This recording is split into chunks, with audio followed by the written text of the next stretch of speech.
और बड़ी खबर लेबनान से आ रही है। हिजबुल्लाह चीफ हसन नसरल्लाह ने इजराइल को अंजाम भुगतने की धमकी दे दी है। हिजबुल्लाह ने इजराइल के खिलाफ 60 से ज्यादा गोले दाग दिए हैं।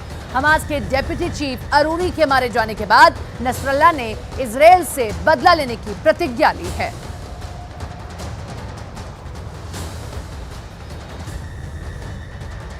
नंबर 1 चैनल का ये नंबर 1 शो साजिश आप देख रहे हैं। मैं हूं आपके साथ सपना शुक्ला। साजिश में हम आज सबसे पहले बात हिजबुल्लाह की करने वाले हैं, जिसको लेकर बड़ी खबर मिल रही है। हिजबुल्लाह चीफ हसन नसरल्लाह ने इजराइल के खिलाफ एक्शन लेने की बात कही और इसे देखते हुए हिजबुल्लाह के लड़ाके ही बहुत ज्यादा डरे हुए हैं। इन लोगों को डर है कि अरूरी को जिस तरह से इजराइल ने बेरूत में घुस कर मारा, कहीं नसरल्लाह का भी वही हश्र ना हो जाए।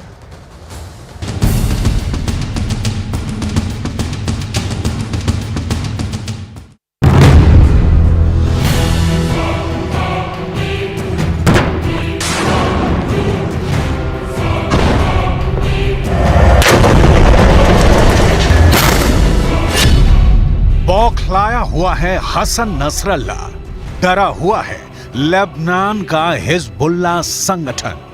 नसरल्लाह को मार डालेगा इजराइल।